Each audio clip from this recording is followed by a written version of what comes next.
আসসালামু আলাইকুম সবাইকে। কি অবস্থা তোমাদের সবার? আশা করি তোমরা সবাই অনেক অনেক ভালো আছো। সবাইকে আমাদের জেইউ এ ইউনিট এস কোর্সের রসায়ন ক্লাসে অনেক অনেক স্বাগতম। আমরা আমাদের জৈব রসায়নের আজকে যে পার্টটা কমপ্লিট করব সেটা হচ্ছে আমাদের পার্ট 1। আমরা জৈব রসায়নটাকে জাহাঙ্গীরনগর বিশ্ববিদ্যালয়ের এই ইউনিটে আসা যে কোয়েশ্চেনারিজ সেটাকে সলভ করে ফেলবো দুইটা পার্টে, পার্ট 1 এবং পার্ট 2। সো পার্ট 1 এর মধ্যে আমরা আসলে একেবারে ইতিহাস বা যেটাকে বলতে পারো তুমি একেবারে বেসিক বা সূচনা, হ্যাঁ, সেখান থেকে শুরু করে অ্যালকেন পর্যন্ত কমপ্লিট করে ফেলবো। অ্যালকেন, অ্যালকিন, অ্যালকাইন, এই অংশ পর্যন্ত ইনশাল্লাহ কমপ্লিট করব।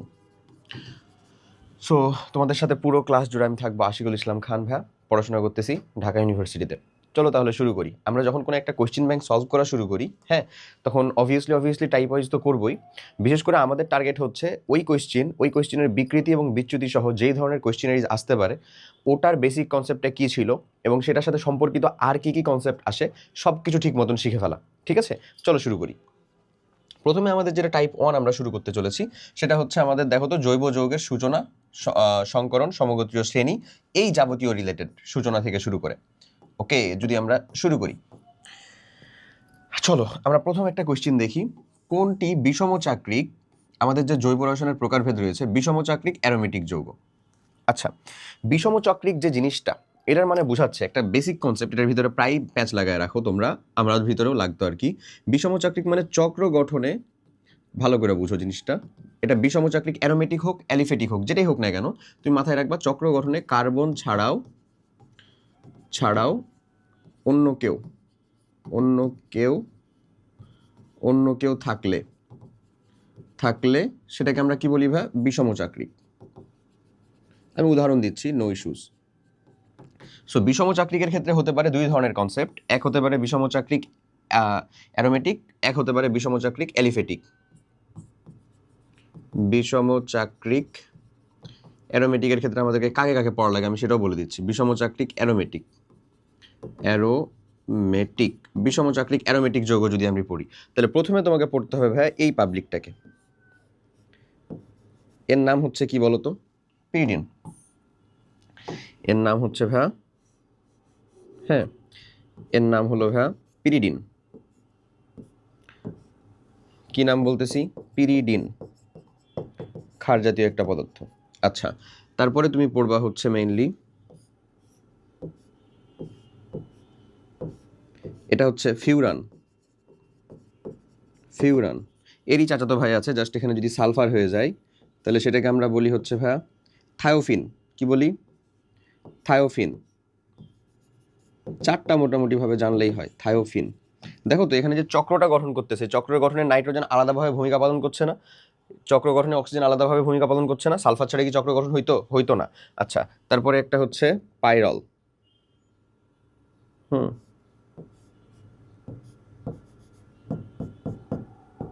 এটা যেটা সেটা হচ্ছে কি আসলে? পাইরল। এই কয়টা পড়লেই হয়েছে। এখন দেখো, এরকমই তোমার একটা কাছে সন্দেহ লাগতে পারে এক ধরনের যৌগ নিয়ে। আমি যে যৌগটা হচ্ছে যে একটু দিচ্ছি, ধরো আমি নাইট্রোবেনজিনই লিখলাম, মনে করো নাও নাইট্রোবেনজিন লিখলাম। তোমার কাছে মনে হতে পারে এই যৌগটাকে যদি আমি এমনি লিখি C6H5NO2 এরকম লিখবো না যৌগটাকে? তোমার কাছে মনে হতে পারে। আর এই যৌগটাকে যদি আমি লিখি তাহলে কি লিখবো বলো তো? আমরা লিখবো হচ্ছে C5N বা C5, একটা দুইটা তিনটা চারটা পাঁচটা H5N, এটা হচ্ছে আমরা লিখবো এটাকে, হ্যাঁ, পিরিডিনটাকে। সো তোমার কাছে উপরেরটাও দেখে মনে হতে পারে ভাই এখানেও এন আছে এখানেও এন আছে, সো এটা কি আমার বিষমচাক্রিক হবে? উত্তরটা হচ্ছে না। কেন?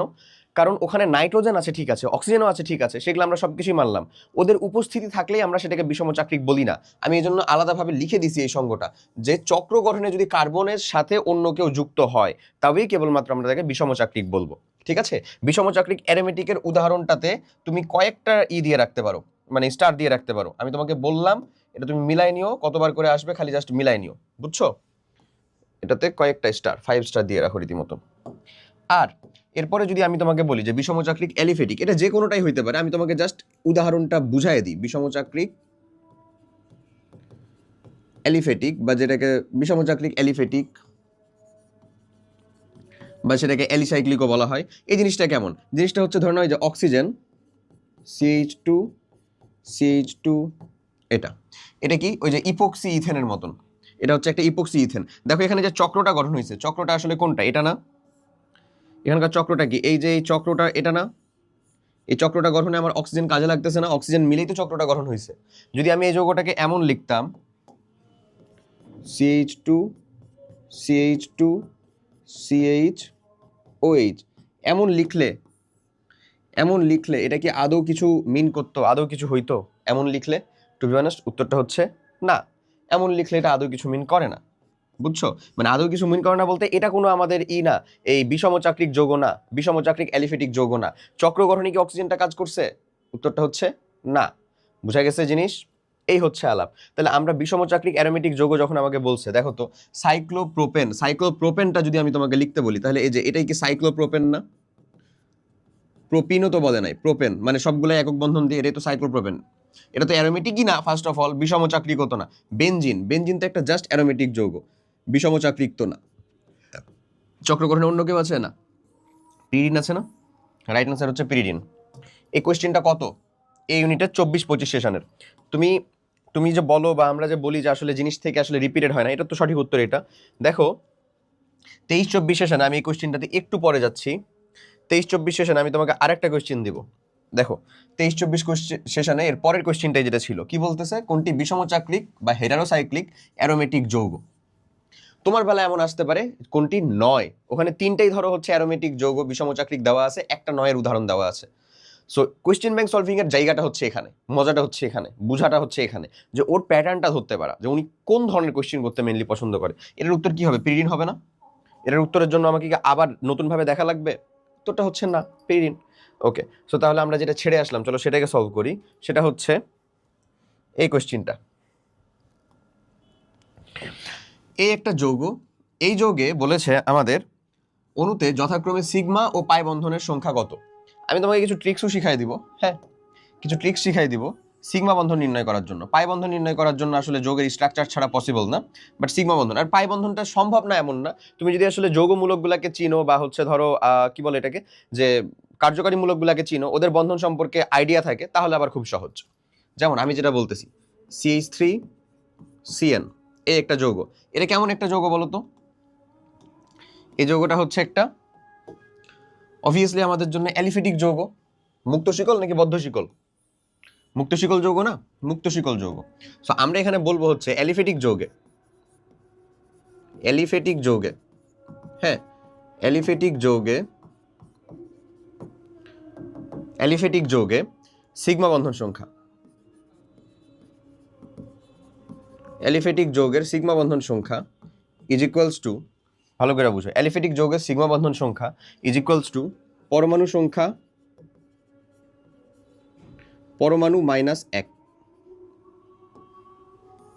সিগমা বন্ধন সংখ্যা বের করার একটা সিম্পলেস্ট উপায় হচ্ছে পরমাণু জয়টা মাইনাস হচ্ছে একটা।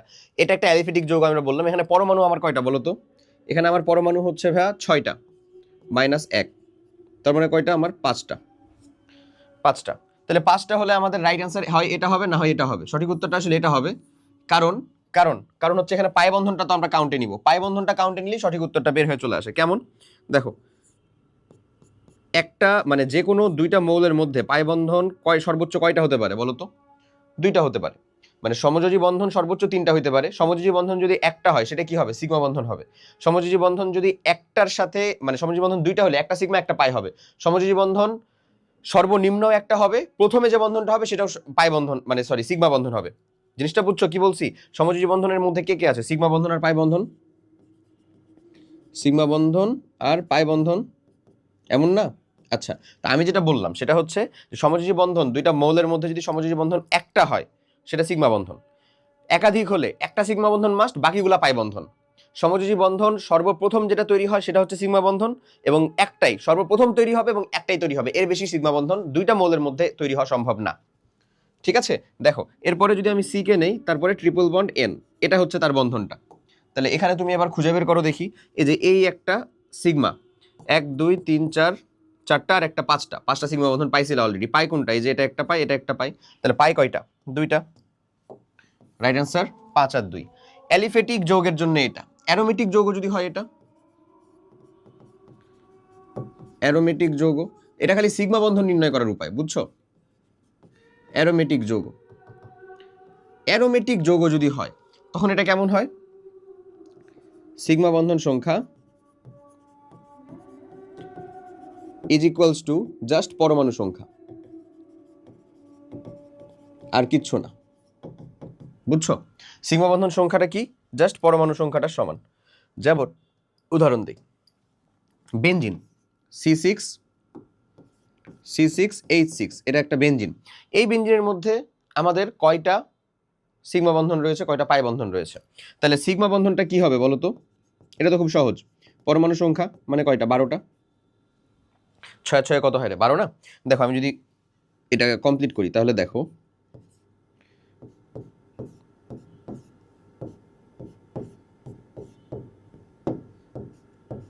এমন এমন হবে না? যদি কমপ্লিট করি তাহলে এমন যদি হয়ে যায়, এরপরে তাহলে আমি এবার বাকি বাকি জিনিসগুলোকে একটু অ্যাড্রেস করে দিই। এখানে একটা হাইড্রোজেন থাকে, এখানে একটা হাইড্রোজেন থাকে, এখানে একটা হাইড্রোজেন থাকে, এখানে একটা হাইড্রোজেন থাকে, এখানে একটা হাইড্রোজেন থাকবে, এখানে একটা হাইড্রোজেন থাকবে, এরকমই তো থাকবে। তাহলে এবার তুমি সিগমা বন্ধনগুলো কাইন্ডলি একটু কাউন্টে নাও তো।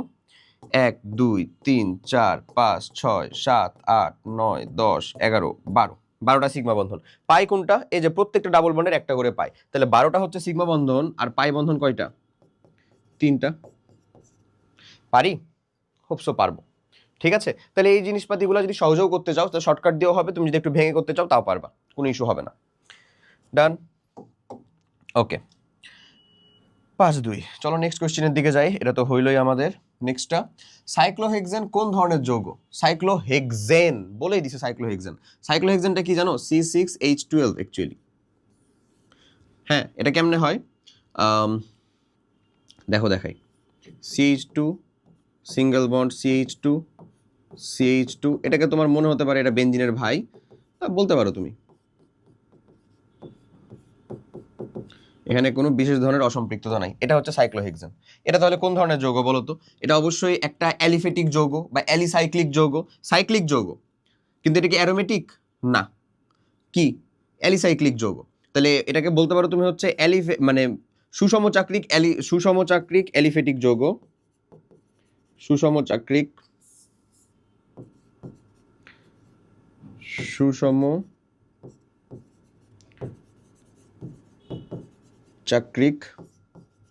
এটা অবভিয়াসলি একটা সুসমচাক্রিক যৌগ, এবং সেই যৌগগুলোকে আমরা যে নামে ডাকি সেটা হচ্ছে অ্যালিসাইক্লিক।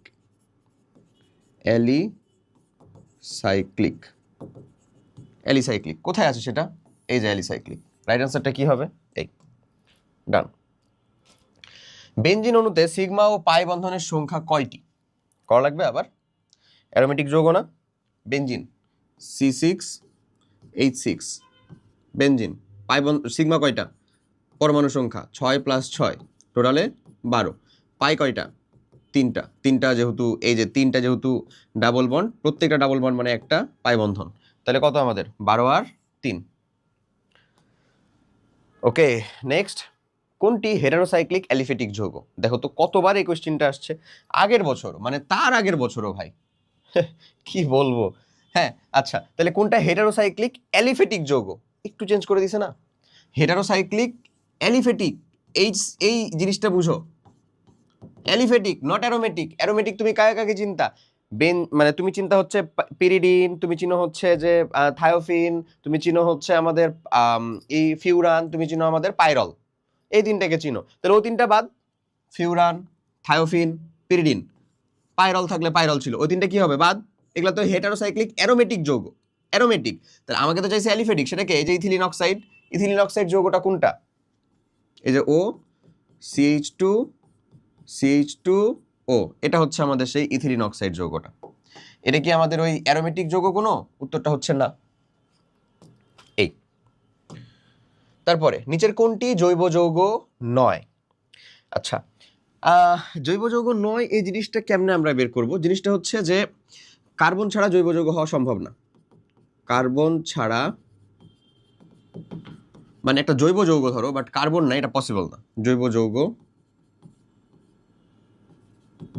এই একটা জিনিস মাথায় রাখবা, হওয়া সম্ভব না। এই কোশ্চেনের জন্য যতটুকু তোমার থিওরি জানা লাগবে, ঠিক আছে? কার্বন ছাড়া জৈব যৌগ হওয়া সম্ভব না। ওকে, কার্বন ছাড়া জৈব যৌগ হওয়া সম্ভব না, এটা একটা জিনিস মাথায় রাখলাম। এগেন হাইড্রোজেন ছাড়া অবশ্যই সম্ভব, হাইড্রোজেন ছাড়া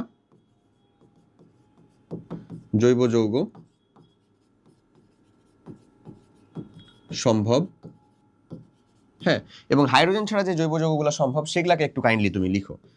লেখো CCl4 টেট্রাক্লোরো মিথেন, লিখবা হচ্ছে C6Cl6।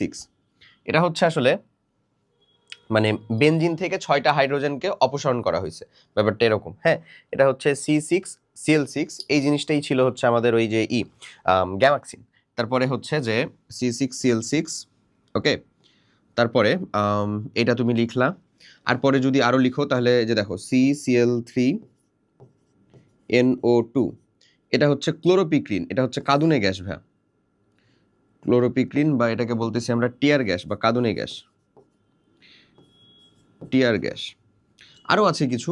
সো এটার সাথে সাথে আরেকটা তুমি উদাহরণ নিবা, এটা একটা উদাহরণ। এই উদাহরণটা আবার এই যে যেটা এটা হচ্ছে যথেষ্ট মানে কন্ট্রোভার্সিয়াল একটা উদাহরণ। এটা হচ্ছে কোথাও হ্যাঁ কোথাও না, কোথাও না। সো আমরা এখন পর্যন্ত যে জিনিসটা দেখছি সেই অনুযায়ী আসলে কোথাও হ্যাঁতেই আমরা দিব হচ্ছে কারেক্ট। এটা কি আসলে ক্যালসিয়াম কার্বাইড, কারণটা হচ্ছে এর গঠনটা দেখবা খালি। ক্যালসিয়াম, এখানে কার্বন কার্বন ট্রিপল বন্ড থাকে, হ্যাঁ, এবং ডিরেক্ট হাইড্রোজেন সংযোজন মানে পানি সংযোজনের মাধ্যমে এখান থেকে আমরা অ্যাসিটিলিন গ্যাস বের করতে পারি। এটা হচ্ছে কিন্তু ক্যালসিয়াম কার্বাইডের প্রত্যেকটাতেই কিন্তু কার্বন আছে, বাট নেই এরকম একটা বন্ধন।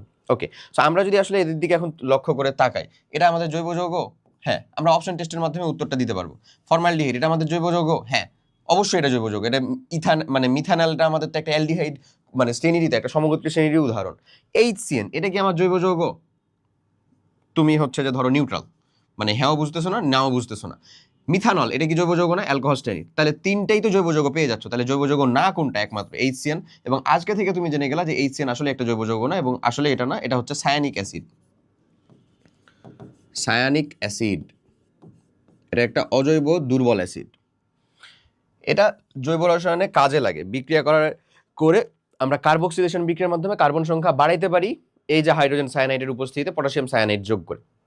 কার্বক্সিলেশন বিক্রিয়া একটা বিকারক, বাট জৈব যৌগ না, ঠিক আছে। কার্বক্সিলেশন বিক্রিয়ায়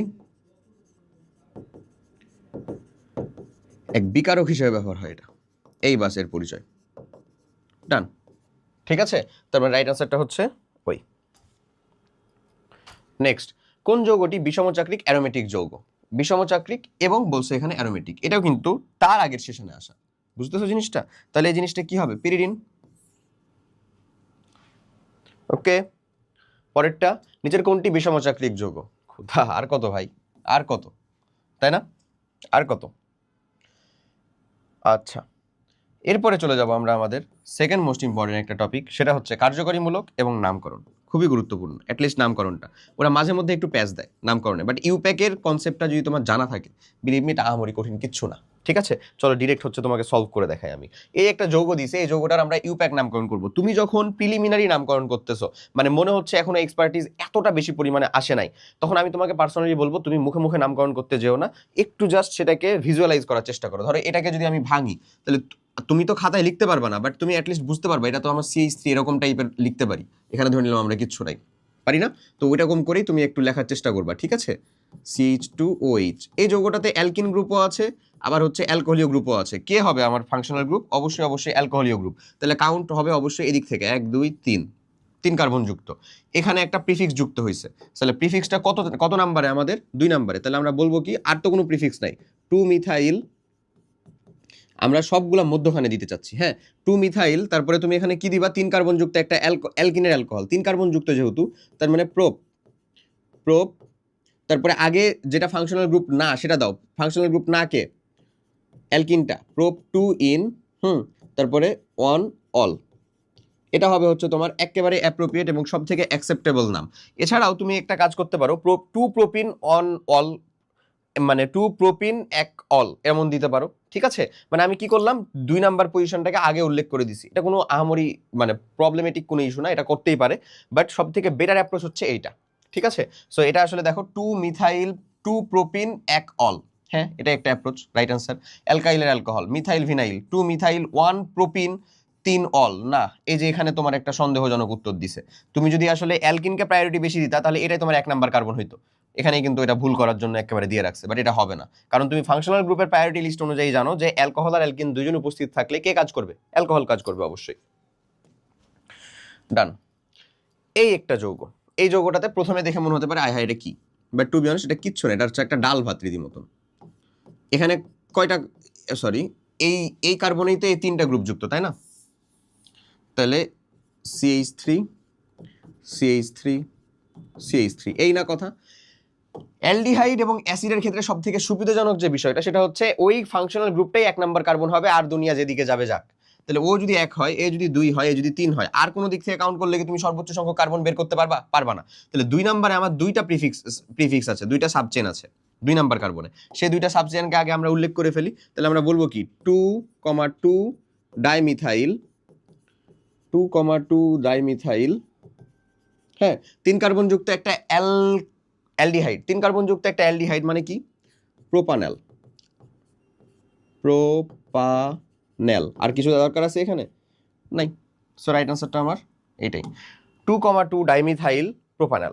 2,2 ডাইমিথাইল প্রোপানল। একটা জিনিস বুঝতে হবে, সেটা হচ্ছে এটা কিন্তু একটাই, বুঝছো? একটা নাম না, একটা মাত্র শব্দ হয়। এরা হচ্ছে যে স্পেস দিছে, যেটা উচিত না, রাইট? নেক্সট, এই একটা যৌগ, এটা মজাদার। তোমার ফার্স্ট দেখায় মনে হতে পারে যে এই জায়গাটুকু কোথায় ভুল করা হয়েছে, ভাই কেন এখানে এটা দেওয়া হয়েছে? টু বি অনেস্ট, এটা ভুল করা হয় নাই, তোমাকে একটু ট্রিক দিয়ে খেলা হয়েছে। এই জিনিসটা কেমন জানো? এই কার্বনের সাথে 3টা গ্রুপ যুক্ত, একটা হচ্ছে এই আর 2টা হচ্ছে এরা। ইথাইল গ্রুপ 2টা ডাবল যুক্ত। যেমন আমি যদি এটাকে একটু ভেঙে লিখি তাহলে তোমার জন্য খুবই সহজ হয়ে যাবে। CH2, এই যে C দিলাম, হ্যাঁ, তারপরে ওর সাথে একটা CH3 যুক্ত, একটা CH3 কে আমি উপরে দিলাম, কারণ যেহেতু CH3 তো ছোটই হবে আলটিমেটলি। এখানে দেখো CH2 CH3 দিলাম, এমন দিলাম। আর এখানে আমি দিতে যাচ্ছি হচ্ছে আরেকটা CH2 CH3। এখন কথা হচ্ছে তুমি যেদিক থেকে কাউন্ট করো না কেন, যেদিক থেকে শুরু, যেদিক থেকে শেষ করো না কেন, আলটিমেটলি একটা বিষয় লক্ষ্য করবা যে তুমি আসলে 5 কার্বনের বেশি ইনক্লুড করতে পারবা না। এদিক থেকে কাউন্ট করো, এদিক থেকে কাউন্ট করো, এদিক দিয়ে যাও, এদিক দিয়ে গেলে 4 কার্বন মাত্র। ওটা তো তুমি যাবা না নিশ্চয়ই, যেহেতু 5 কার্বন অ্যাভেলেবেল আছেই। এখন তুমি 5 কার্বন পেয়েও যেদিক থেকেই কাউন্ট করো না কেন, 5 কার্বন পেতে পারো তুমি কোন কোন দিক দিয়ে? দেখো, এদিক দিয়ে পেতে পারো, আবার এটার উল্টা দিক দিয়ে পেতে পারো, এদিক দিয়ে পেতে পারো, আবার এটার উল্টা দিক দিয়ে পেতে পারো, আবার ডিরেক্ট সোজা 5 কার্বন পেতে পারো, আবার ওই দিক থেকে কাউন্ট করলে পেতে পারো। এই না, এটাই 5 কার্বন পাওয়ার আর কোনো উপায় নাই। এই 5 কার্বন পাওয়ার যে 3টা অ্যাপ্রোচ রয়েছে, সে 3টা অ্যাপ্রোচেই তুমি আগাও না কেন, আলটিমেটলি তুমি 3 নাম্বার কার্বনেই পাবা। এই কার্বনটা তোমার কত নাম্বার কার্বন হবে? 3 নাম্বার কার্বনই হবে, যেখানে তুমি যদি সোজা বরাবর আগাও তাহলে এইটা এবং এইটা, এই দুটো তোমার সাবচেন আকারে থাকবে, থাকবে না? থাকবে। বুঝছো কি আমার কথা? 3এই তুমি পাবা। এখন 2টা সাবচেন একই নাম্বারে হইলেও 2টা সাবচেন তো ডিফারেন্ট, তার মানে তাদেরকে আলাদাভাবে উল্লেখ করতে হবে। আলাদাভাবে যদি আমরা উল্লেখ করতে চাই তাহলে আমাদের এটা হচ্ছে ইথাইল, ওটা হচ্ছে মিথাইল। বলো তো এটাকে আমরা কোনটা আগে লিখবো? যেটা ছোট সেটাকে আগে লিখবো? উত্তরটা হলো না, আমরা এখানে অ্যালফাবেটিক্যাল অর্ডার ফলো করি। অর্থাৎ আমরা এটাকে লিখবো হচ্ছে 3 ইথাইল, তারপরে আবার একটা নামের সাথে, আবার যেহেতু সংখ্যা আছে, সংখ্যা এবং শব্দের মাঝে অলওয়েজ কি হাইফেন, 3 ইথাইল 3 মিথাইল, তারপরে 5 কার্বন যুক্ত পেন্টেন। ডান, এটাই হয়ে গেল তোমার নাম। দেখো তো কোথায় আছে? 3 ইথাইল 3 মিথাইল পেন্টেন, সি। বুঝতেছো? খুব বেশি কঠিন এমন বলবো না, তবে হ্যাঁ অবভিয়াসলি একটু হচ্ছে যে ট্রিকি। ডান। নেক্সট কোয়েশ্চেনের বদলে আমরা নেক্সট টাইপে চলে যাব, সেটা হচ্ছে আমাদের সমানুতা এবং প্রকারভেদ। এখানে আমরা যেটা লক্ষ্য করছি সেটা হচ্ছে এই যে ইয়ালা কি বলে, আমাদের যে প্রিয় জাবিয়ালারা দেখা যায় একটা কাজ করে, সেটা হচ্ছে ওরা দেয় আমাদের যে অ্যারোমেটিক যৌগের যে সমানুতা সেটাও দেয়। চলো একটু দেখাই তোমাকে। এই যে একটা কোয়েশ্চেন দেখো, এটা 22-23 সেশনে আসা একটা কোয়েশ্চেন। এই কোয়েশ্চেনটাতে বলতেছে এই একটা যৌগ, এই যৌগটাকে তোমাকে প্রথম দেখে মনে হতে পারে কি যৌগ, বাট তুমি যদি একটু আর কি এটা প্র্যাকটিস করে রাখো, আর কি আগে পরে প্র্যাকটিস করে রাখো, তাহলে তুমি খুব সহজে ধরতে পারবে এটা আসলে একটা অ্যারোমেটিক যৌগ। হ্যাঁ, তো এই অ্যারোমেটিক যৌগটা আসলে কেমন? বেনজিনের 2টা প্রতিস্থাপক আছে, এরকম একটা অ্যারোমেটিক যৌগ। ধরো বেনজিনের একটা প্রতিস্থাপক আমি প্রথমে এখানে CH3 লাগাই দিলাম, হ্যাঁ, মানে এটা একটা, আমরা ধরে নিচ্ছি এটা হচ্ছে আমাদের অর্থোক্লোরোটলুইন। ওকে, এটাই লিখতেই পারি এটাকে। তো এটা একটা সমাণু হইলো বা এটা একটা যৌগ হইলো। এই টলুইনটাকে তুমি ঠিক জায়গাতে রাখো, এই পজিশনে টলুইনটাকে রাখো। তারপরে এটাকে তুমি কি বলতে পারো আসলে, দেখো তো এখানে যদি থাকে তাহলে সেটাকে তুমি কি বলবা, মেটাক্লোরোটলুইন বলবা। একই রকম ভাবে যদি তুমি এটাকে প্যারা পজিশনে রাখো তাহলে এটাকে কি বলবা বলো তো, প্যারাক্লোরোটলুইন বলবা না? প্যারাক্লোরোটলুইন বলা যায়। তাহলে আর কি হওয়া সম্ভব, তুমি যদি এখানে আবার এটাকে লাগাও তাহলে ওটা তো ঘুরে ফিরে ওই, তখন তো আমি কাউন্ট করবো এই দিক থেকে, তখন তো এটা আবার ওই প্যারাক্লোরোটলুইনই। মানে এটাকে 1 নাম্বার পজিশনে কাউন্ট করলে পরেরটা আমার যেদিক থেকে কাছে হবে, এখানে দিলে এটাও আমার 3 নাম্বার পজিশন, এখানে দিলে এটাও আমার 3 নাম্বার পজিশন, এটা আমার 2 নাম্বার পজিশন, এখানে দিল। বুঝতেছো? সো দুইটা প্রতিস্থাপক গ্রুপ থাকলে নরমালি আমাদের বেনজিন বলয়ের সাথে দুইটা প্রতিস্থাপক গ্রুপ থাকলে, কয়টি? দুটি প্রতিস্থাপক গ্রুপ থাকলে,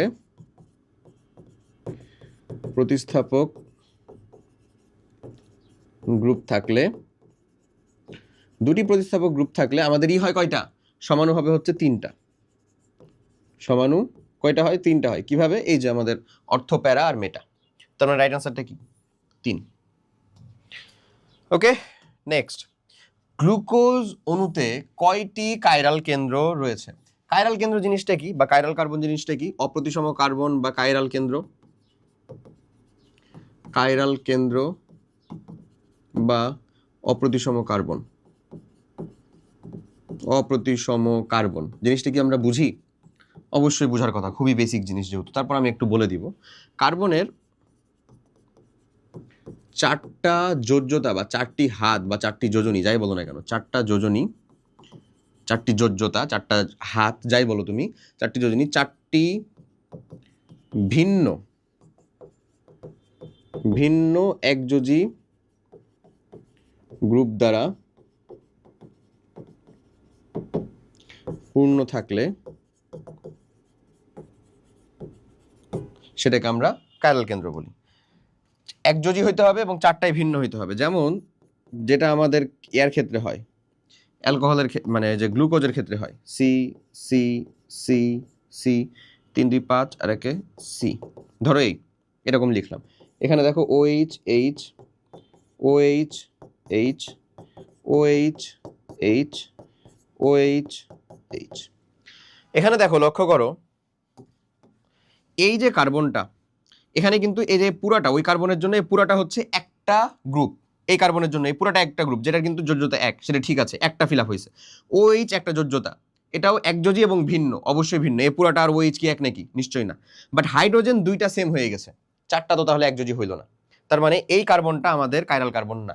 বাট এই কার্বনের দিকে লক্ষ্য করো, এই কার্বনে একটা OH, একটা হাইড্রোজেন, একটা পুরাটা, হ্যাঁ, আর একটা হচ্ছে CH2OH, 4টাই তো ভিন্ন ভিন্ন একযোজী গ্রুপ দ্বারা পূর্ণ। তার মানে এই কার্বনটা আমাদের কাইরাল কার্বন। কাইরাল কেন্দ্র যেটা, সেটাকে আমরা স্টার সাইন দিয়ে প্রকাশ করি। এটাও আমাদের একটা কাইরাল কেন্দ্র হবে। তুমি হচ্ছে যে চেষ্টা করে দেখো, কাইরাল কেন্দ্র হবে, বাট এটাও আবার হবে না। এই তার মানে টোটালে কয়টা? 4টা। ভেতরের 4টা, যেটা সেই ভেতরের 4টাই আমাদের কাইরাল কেন্দ্র হয়। রাইট অ্যান্সারটা এই ভেতরের 4টা। বুঝছো? ওকে, এরপরে চলে যাব আমরা আমাদের নেক্সট টপিকটা, সেটা হচ্ছে ইলেকট্রোফাইল, নিউক্লিওফাইল এবং অর্থপ্যারা মেটা নির্দেশক বা বেনজিন বলয় সক্রিয়কারী, নিষ্ক্রিয়কারী। এগুলা সম্বন্ধে আমাদের একটু পড়তে হবে, বুঝতে হবে। এগুলা সম্বন্ধে একটু হালকা পাতলা আমরা থিওরিটাও দেখবো আসলে, হ্যাঁ, যেন এখান থেকে আসা একটা সিঙ্গেল কোয়েশ্চেন আমরা বাদ না যাই। আচ্ছা, নিউক্লিওফিলিক সংযোজন বিক্রিয়া কারা দেয়? ওকে, জিনিসটা আহামরি কঠিন কিচ্ছু না। ফার্স্ট অফ অল, সংযোজন বিক্রিয়া তারাই দিবে, ভালো করে বুঝো। সংযোজন বিক্রিয়া মানে কি? যুক্ত হবে জৈব অণুর সাথে বা কোনো একটা বিকারক অণুর সাথে, যা কিছু যুক্ত হয়ে একটা নতুন প্রোডাক্ট তৈরি করবে। তো সংযোজন বিক্রিয়া তারাই দেয়, হ্যাঁ, তারাই দিবে যেখানে পাই বন্ধন থাকবে। পাই বন্ধন মাস্ট। ডাবল বন্ড বা ট্রিপল বন্ড হইতে পারে, ট্রিপল বন্ডও হইতে পারে, ঠিক আছে, বাট মাস্ট থাকাই লাগবে। তারা আমাদের সংযোজন বিক্রিয়া দিবে। ইলেকট্রোফিলিক দিবে নাকি নিউক্লিওফিলিক দিবে সেটা আমরা এখন হচ্ছে শিখবো। সো সংযোজন বিক্রিয়ার ভিতরে যারা আমাদের ইলেকট্রোফিলিক গুলা দেয়, কেমনে দেয় তারা বলি, যারা আমাদের ইলেকট্রোফিলিক সংযোজন যারা দিবে, তারা হচ্ছে কি, এই যে কার্বন কার্বন ডাবল বন্ড, হ্যাঁ, আর কার্বন কার্বন ট্রিপল বন্ড, এরা হচ্ছে আমাদের ইলেকট্রোফিলিক সংযোজন বিক্রিয়া দেয়। কিন্তু এই যে আমাদের বেনজিনে ডাবল বন্ড থাকার পরেও সে আসলে সংযোজন বিক্রিয়া দেয় না, দিতে চায় না। বুঝছো? দিতে চায় না। ও নিউক্লিওফিলিক দিতে চায়, দিলে নিউক্লিওফিলিক ইলেকট্রোফিলিক সংযোজন বিক্রিয়া দেয়, কিন্তু খুবই ঝামেলা করে আর কি দেয়। আর যারা নিউক্লিওফিলিক দিবে তারা হচ্ছে আমাদের কার্বনিল যৌগ, নিউক্লিওফিলিক দিবে তারা হচ্ছে আমাদের কার্বনিল যৌগ, C+O এরকম, C+O এরকম, এরা কি আসলে কার্বনিল যৌগগুলো আমাদের নিউক্লিওফিলিক সংযোজন বিক্রিয়া দেয়। এখন কথা হচ্ছে যে ভাইয়া আমার তো COOH এই গ্রুপটার ভিতরেও তো ডাবল বন্ড ছিল, টু বি অনেস্ট ছিল, এবং ও নিউক্লিওফিলিকই দেয়, বাট কি দেয় জানো? প্রতিস্থাপন। এই যে হাইড্রোক্সিল গ্রুপটাকে প্রতিস্থাপন করে। ও নিউক্লিওফিলিক বিক্রিয়া দেয় কিন্তু সংযোজন না, কি দেয়? প্রতিস্থাপন বিক্রিয়া দেয়, ওটাকে পার করে অন্য একটা কিছু কাউকে দেয়, নিউক্লিওফিলিক প্রতিস্থাপন। এমন, তার মানে আমাদের এখানে রাইট আনসারটা কি? 1 আর 2, সঠিক উত্তর 1 আর 2। ওকে, এই দেখো 1 আর 2। নেক্সটে দেখো, নিউক্লিওফিলিক প্রতিস্থাপন বিক্রিয়া দেয় কে? নিউক্লিওফিলিক প্রতিস্থাপন বিক্রিয়া দিবে হচ্ছে এরা দুইজন। ওকে, নিউক্লিওফিলিক প্রতিস্থাপন এই জিনিসটাও খুব জরুরি, জেনে রাখো, মনে থাকবে। প্রতিস্থাপন মানে কি? একজন ঢুকবে আর একজন বের হবে, এরকম। তাহলে নিউক্লিওফিলিক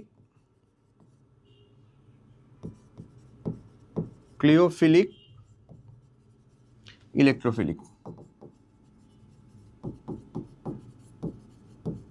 নিউক্লিওফিলিক প্রতিস্থাপন দিবে হচ্ছে অ্যাসিড, কার্বক্সিলিক অ্যাসিড। অ্যাসিডের যতগুলা জাতক আছে সব, অ্যাসিডের জাতকের ভিতরে আছে হচ্ছে অ্যাসিডের জাতক। এই অ্যাসিডের জাতকগুলোর মধ্যে কে কে আছে? অ্যাসিডের জাতকগুলোর মধ্যে রয়েছে আমাদের অ্যাসিড হ্যালাইড, অ্যাসিড অ্যামাইড,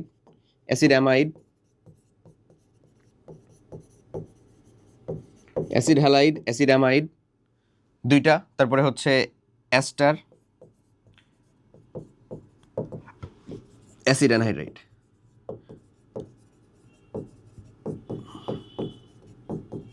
এরা। আর ইলেকট্রোফিলিক প্রতিস্থাপন বিক্রিয়া দেয় হচ্ছে আমাদের স্পেসিফিক অ্যারোমেটিক কম্পাউন্ড, বেনজিন তো দিবে, অ্যারোমেটিক বেনজিন বিশেষ করে খুব ভালো মতন দিতে চাই। এই তাহলে এখানে রাইট আনসারটা কি? 1 আর 2, ডান। ওকে, মনে রাখবো বেনজিন থেকে কোনটা কম সক্রিয়? বলয় সক্রিয়কারী, বলয় নিষ্ক্রিয়কারী যে গ্রুপ আছে। আচ্ছা, তাহলে দেখো, বলয় সক্রিয়কারী গ্রুপ, বলয় নিষ্ক্রিয়কারী গ্রুপ যেটা আমরা হচ্ছে যে শিখবো, সেটা হইলো যে সিম্পলি অর্থপ্যারা নির্দেশক মানে সাধারণত অর্থপ্যারা নির্দেশক মানে আসলে কি? আমাদের বলয় সক্রিয়কারী, তাই না? যারা বলয় সক্রিয় করে তারাই মেইনলি অর্থপ্যারাকে নির্দেশ করবে। ওকে, আবার মেটা নির্দেশক যারা, মেটা নির্দেশক হলে ওরা কি করে? মেইনলি আমাদের বলয়টাকে নিষ্ক্রিয় করে। মেটা নির্দেশক মানে বলয় নিষ্ক্রিয়কারী।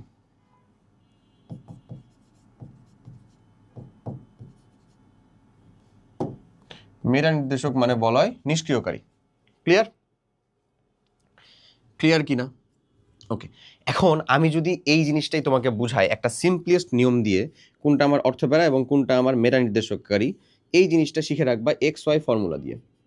XY বেনজিন বলয়ের প্রতিস্থাপক গ্রুপটাকে এক্স কে এক্স হচ্ছে বলয়ের সাথে ডিরেক্টলি যে যুক্ত সে এক্স। এখানে আমরা একটা মাত্র রুল শিখবো, if electronegativity EN of X is greater than Y. Electronegativity যদি এক্স এর বেশি হয় তাহলে সেটা হচ্ছে কি? অর্থপ্যারা নির্দেশক। আর যদি এটা উল্টা হয়, ওয়াই এর যদি বেশি হয় তাহলে সেটা কি? মেটা নির্দেশক। বুঝা গেছে? If electronegativity of X is greater than Y তাহলে সেটা কি? অর্থপ্যারা নির্দেশক। আর যদি উল্টা হয় তাহলে মেটা নির্দেশক। যেমন ধরো এখানে CH3 গ্রুপ, তাহলে এখানে কার্বন হচ্ছে আমাদের এক্স, ওয়াইটাকে আমাদের হাইড্রোজেন, তাহলে এক্স এর তড়িৎ ঋণাত্মকতা অবশ্যই বেশি, তার মানে এটা হচ্ছে অর্থপ্যারা নির্দেশক। আবার যদি আমি এখানে এটা নিয়ে আসি তোমার NO2, তাহলে এখানে নাইট্রোজেনটা হচ্ছে আমাদের এক্স এর মানটা কি আসলে নাইট্রোজেন, আর ওয়াই এর মানটা কি আসলে বলো তো? অক্সিজেন। এখানে তো ওয়াই এর তড়িৎ ঋণাত্মকতা বেশি, তার মানে এটা কি? আমাদের মেটা নির্দেশক। বুঝতেছো জিনিসটা? এটা যদি দেখা যায় যে ওয়াই একাধিক এলিমেন্ট হচ্ছে, যেমন ধরে নাও ওয়াই যদি একাধিক এলিমেন্ট হয়, যেমন হচ্ছে SO3H, এখানে ওয়াই কে এক্স তো এস হবে, সালফার হবে, বাট ওয়াই অক্সিজেন হতে পারে, হাইড্রোজেন হতে পারে, কে হবে? ওয়াই যদি একাধিক হয় তাহলে ওদের মধ্যে যার তড়িৎ ঋণাত্মকতা বেশি সেটা হচ্ছে ওয়াই। একাধিক ওয়াই হলে তাদের মধ্যে যার তড়িৎ ঋণাত্মকতা বেশি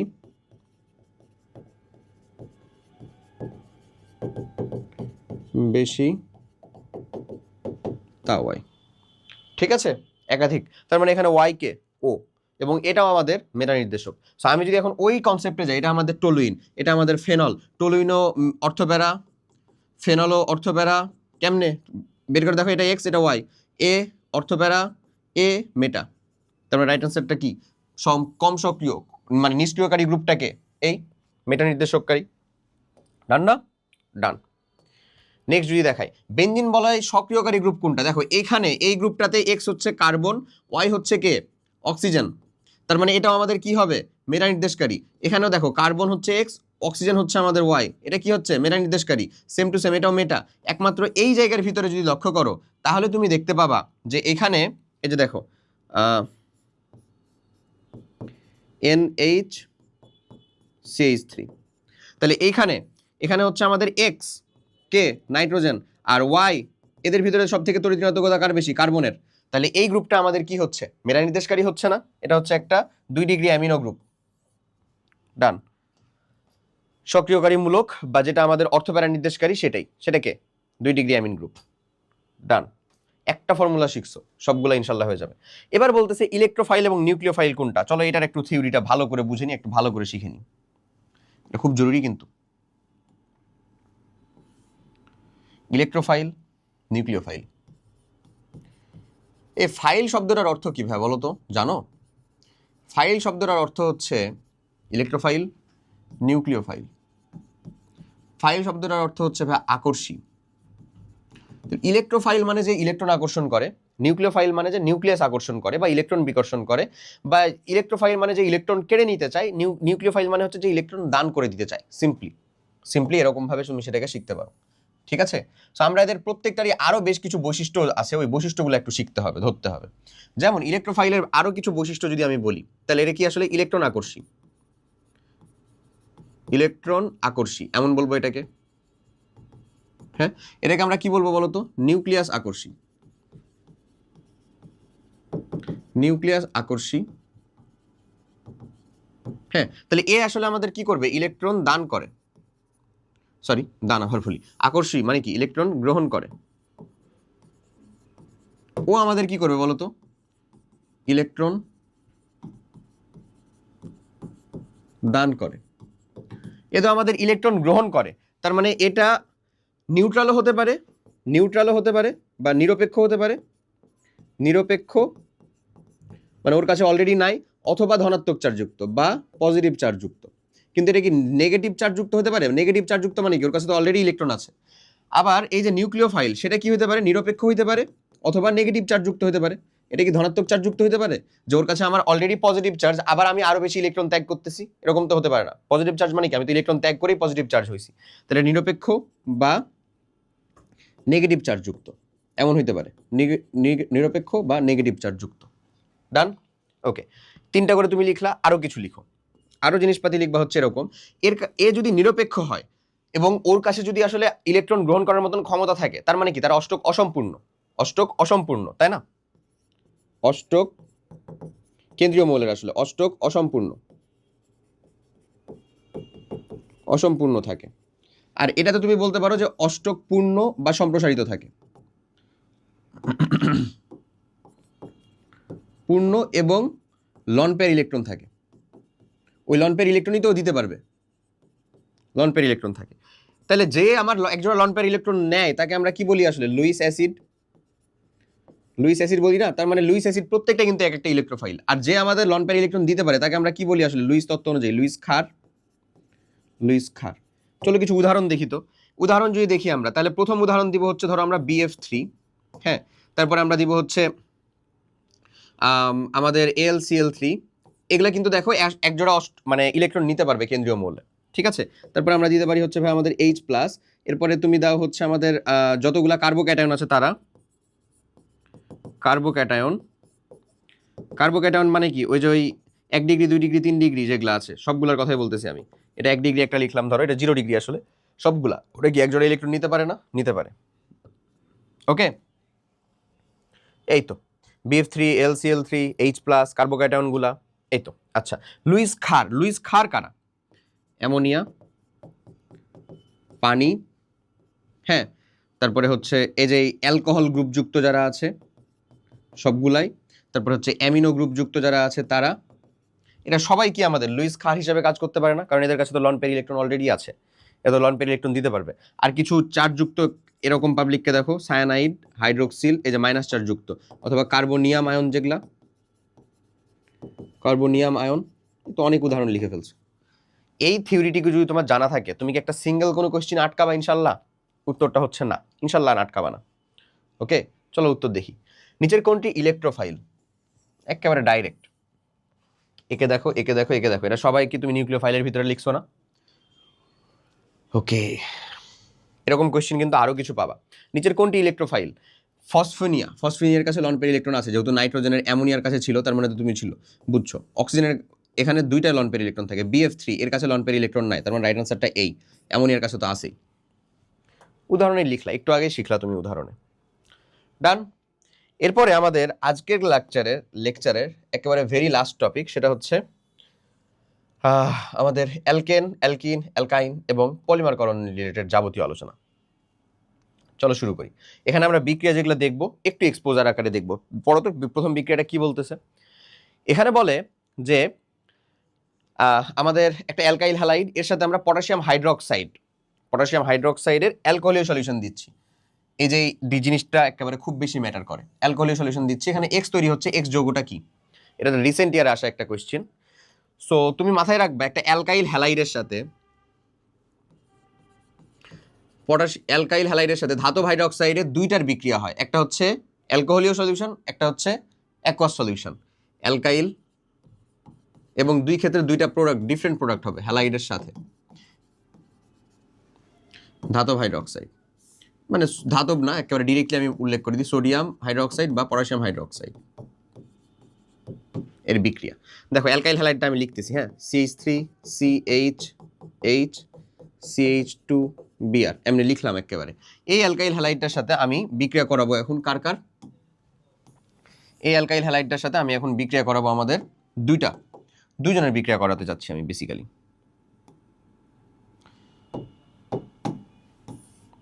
হ্যাঁ, দুজনের যদি আমরা বিক্রিয়া করাতে চাই, ধরো দুইজনের বিক্রিয়াটা আমরা করাতে যাচ্ছি। ওকে, তো উপরে আমরা বিক্রিয়া করাচ্ছি হচ্ছে পটাশিয়াম হাইড্রোক্সাইড, এটা কি sodium hydroxide, potassium hydroxide, aqueous solution. আর এখানে আমরা বিক্রিয়া করবো পটাশিয়াম হাইড্রোক্সাইডের অ্যালকোহলীয় সলিউশন। ওকে, সো আমি তোমাকে একটা জিনিস বলে দিই, এটা খুব ভালো মতন মাথার ভিতরে ঢুকে নাও। পটাশিয়াম হাইড্রোক্সাইডের অ্যাকোয়াস সলিউশন যেটা, এটা হচ্ছে আসলে একটা বিকারক। এটা কি আসলে বলো তো? একটা বিকারক। ও তোমাকে কোন বিক্রিয়া দিবে জানো? প্রতিস্থাপন বিক্রিয়া দিবে, প্রতিস্থাপন বিক্রিয়া দিবে। এই যে অ্যালকোহলীয় সলিউশন যেটা, সেটা হচ্ছে একটা অপসারক। অপসারক কি বিক্রিয়া দিবে বলো তো ভাইয়া? অপসারণ বিক্রিয়া দিবে, অপসারণ বিক্রিয়া দিবে। এই মেকানিজমটুকু তোমার জানা থাকলে তোমার জন্য এখন এই কোয়েশ্চেনের উত্তর করা ডাল ভাত। কেমনে? এই যে প্রতিস্থাপন বিক্রিয়া মানে কি? প্লাস মাইনাসের খেলা। হাইড্রোক্সিলটা কি ভাই? মাইনাস, এটা কি? প্লাস। এখানে পুরো ব্রোমিনটা হচ্ছে মাইনাস, আর এই পুরো অংশটুকু কি? প্লাস। তাহলে প্লাসের সাথে মাইনাস, মাইনাসের সাথে হচ্ছে প্লাস, তাই না? তাহলে এই যদি হয়, তাহলে এখানে প্রোডাক্টটা থাকতেছে কি? CH3 CH2OH প্লাস KBr এমন। আর যখন তুমি দেখতেছো এটা হচ্ছে অপসারণ বিক্রিয়া দিতেছে, অপসারণ বিক্রিয়াটা দিলে কি হবে? এই যে ব্রোমিনটা আছে, অপসারণ বিক্রিয়া দিলে এই যে ব্রোমিনটা আছে, এই ব্রোমিনটা যে কার্বনের সাথে যুক্ত, তার পাশের কার্বন থেকে একটা হাইড্রোজেনকে নিয়ে বের হয়ে যাবে, দিয়ে তোমাকে কি তৈরি করে দিবে? HBr। এই HBr পরবর্তীতে ফার্দার হচ্ছে পটাশিয়াম হাইড্রোক্সাইডের সাথে বিক্রিয়া করে, দিয়ে পানি আর KBr তৈরি করে, বাট হোয়াটএভার, HBr প্লাস বাকি অংশটুকু তাহলে থেকে গেল। বাকি অংশটুকু যদি থেকে যায়, তাহলে CH3 CH, এখানে কি ডাবল বন্ড হওয়া ছাড়া কোনো যৌগ তৈরি হবে? তৈরি হওয়া সম্ভব না। এই যে অ্যালকিন তৈরি হয়ে গেছে। 2টা ভিন্ন ভিন্ন বিকারকের কারণে দুইটা ভিন্ন ভিন্ন বিক্রিয়া হইলো এবং খুবই খুবই গুরুত্বপূর্ণ। সো দ্যাটস ওয়াই এখান থেকে আমরা একটা খুব ফেমাস লাইন লিখতে পারি। সেই ফেমাস লাইনটা হচ্ছে এরকম যে অ্যালকাইল হ্যালাইডের সাথে আর এক্স এর সাথে অ্যালকাইল হ্যালাইড এর সাথে কি দিলে জল সলিউশন বা জলীয় সলিউশন দিলে, জল দিলে নল তৈরি হয়, নল মানে কি অ্যালকোহল তৈরি হয়, আর নলই যদি দেই অ্যালকোহলিও যদি দেই নল দিলে ইন। এই জিনিসটা মনে রাখতে পারো তুমি, জলীয় সলিউশন দিলে নল তৈরি হয়, অ্যালকোহল তৈরি হয়, আর নলীয় সলিউশন বা অ্যালকোহলিও দিলে সেটা তৈরি হবে কি ইন। তাহলে এখানে আমার রাইট আনসারটা কোনটা হবে? একটা অ্যালকিন, এবং সেই অ্যালকিনটাও কোনটা? এইটাই, এ। বুঝছো? অ্যালকোহলটাকে দেখছো তার পরের একেবারে পরে দিয়ে রাখছে যেন তুমি ভুল করো। ওটা তো অ্যালকোহলীয় সলিউশন, ভালো করে দেখতে হবে। তার মানে কোন সেকেন্ড স্টেপটার বিক্রিয়াটা আসলে ফলো করছে। ক্লিয়ার? এই নেক্সটটাতে যদি যাই, কোনটি অপ্রতিসম অ্যালকিন?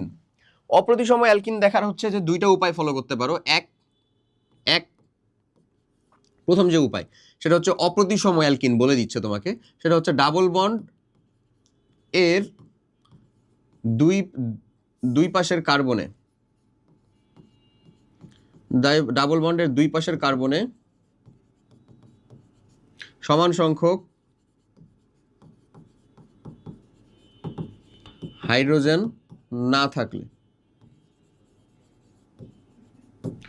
ডাবল বন্ডের দুই পাশের যে কার্বন আছে সেখানে যদি সমান সংখ্যক হাইড্রোজেন না থাকে তাহলে সেটা অপ্রতিসম। আবার আরেকটা অপ্রতিসম হয় একটু বড় যৌগের ক্ষেত্রে, যেগুলো লং চেন হয়ে যায়। লং চেনের ক্ষেত্রে আমি বলবো যে ডাবল বন্ড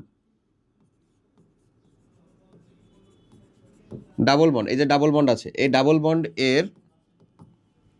ডাবল বন্ডের দুই পাশে কার্বন সংখ্যাও সমান না থাকলে, দুই পাশে সেম একই স্ট্রাকচার না থাকলে,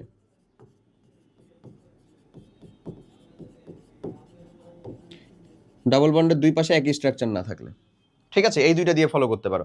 এখানে জাস্ট তুমি একটা দিয়ে করলেই হয়েছে। এই যে যেমন এটাকে দেখো, এটা অপ্রতিসম কারণ এদিকেও সেম এদিকেও সেম, এটা অপ্রতিসম, রাইট আনসারটা বি। এটাতে দেখো এখানে একটা হাইড্রোজেন, এখানে কয়টা হাইড্রোজেন? দুইটা হাইড্রোজেন। বাট আমি যদি তোমাকে এটা দেখাই,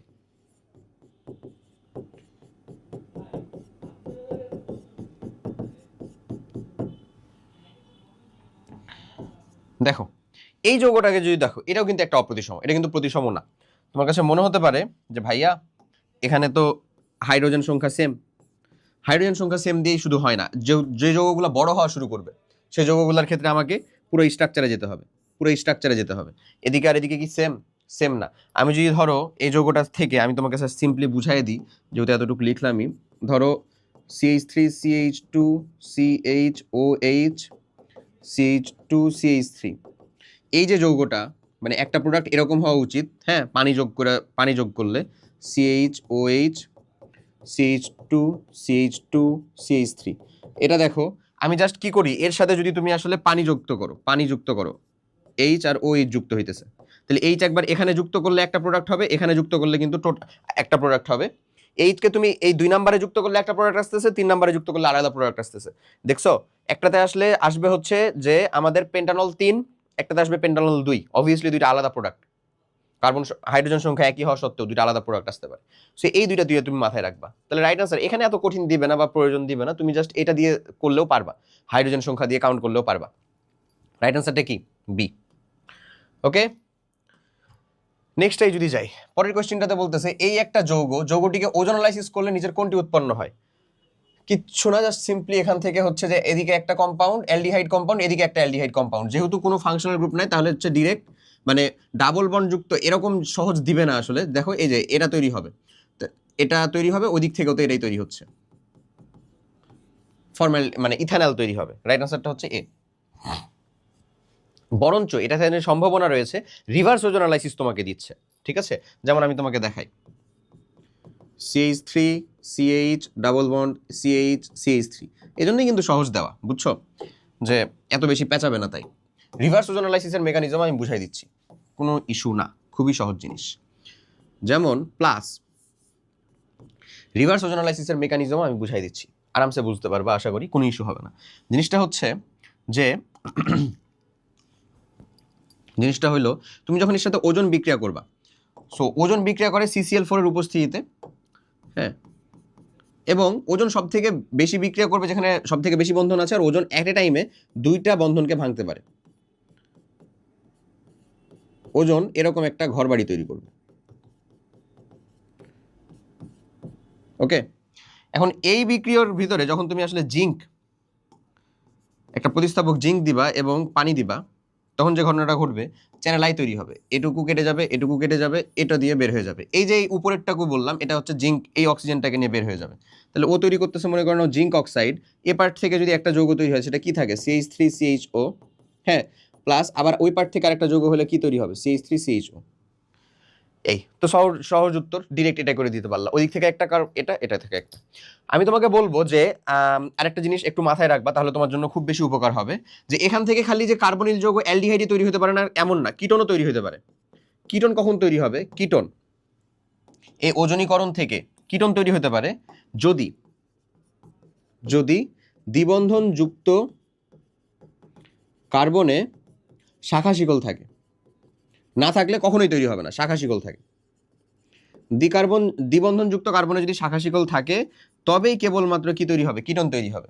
ধরো আমি তোমাকে বললাম আমরা 1 মোল, মানে এবার আমি কোশ্চেনটাই উল্টা করে দিলাম, আমি কোশ্চেনটা তোমাকে বলতেছি যে বিক্রিয়া করে আমরা পেলাম হচ্ছে প্রোপানন, মানে ওজনীকরণ বিক্রিয়া করে, রিভার্স ওজনীকরণও দেখাচ্ছি, আবার হচ্ছে যে এটার প্রমাণও দেখাচ্ছি। প্রোপানন ও ইথানল পেলাম, ইথানল। তাহলে হাইড্রোকার্বনটা কি, অ্যালকিনটা কি, বা হাইড্রোকার্বনটা কি, অ্যালকিনটা কি, অ্যালকিনই হবে, বুঝতেছো, অ্যালকিনটি কি। তখন তোমার যে কাজটা করতে হবে, রিভার্স ওজনীকরণটাও একবারে শিখে ফেলো। আর হচ্ছে দেখো এখানে তুমি একটা অবশ্যই পাবা হচ্ছে কি, মানে দ্বিবন্ধনের ক্ষেত্রে একটা শাখাযুক্ত হাইড্রোকার্বন পাবা। দ্বিবন্ধনের ওখানে দেখবে একটা শিকল থাকতেছে। এটার উপায়টা হচ্ছে সিম্পলি এই দুইটা যৌগ যে দুইটা তুমি পাচ্ছ, সেই দুইটা যৌগের অক্সিজেন দুইটাকে মুখোমুখি করে লিখবা। যদি আমি প্রোপাননকে অক্সিজেন মুখোমুখি করে লিখতে চাই তাহলে আমি কি লিখবো, এরকম লিখবো না, মুখোমুখি করে লিখলাম। ইথানলের অক্সিজেনকেও মুখোমুখি করে লিখো, এরকম লিখবা না, লিখছো। এরপরে এখান থেকে 1 মোল অক্সিজেন গ্যাস বের করবা। 1 মোল অক্সিজেন গ্যাস বের করতে হলে আমাদের কি দরকার, দুইটা অক্সিজেন পরমাণু দরকার, একটা ডাবল বন্ড দরকার। এটাকে বের করে দিলাম, বাকি অংশটুকুকে আমরা যুক্ত করে দিব। বাকি অংশটুকু যদি জাস্ট যুক্ত করে দিই তাহলে কি থাকে, হচ্ছে এক্স্যাক্টলি এরকম না, CH3 ডাবল বন্ড CH3। দেখো তো দ্বিবন্ধনযুক্ত কার্বনে একটা তুমি পাইছো, শাখা শিকল পাইছো, পাবাই, না হলে কিটোন কখনো উৎপন্নই হবে না। ওকে, তো এই যদি হয় তোমার কনসেপ্ট, তাহলে এই যৌগটার নাম কি এখন বলো। এই যৌগটার নাম হচ্ছে 2-মিথাইল বিউটুইন। 2-মিথাইল বিউটুইন।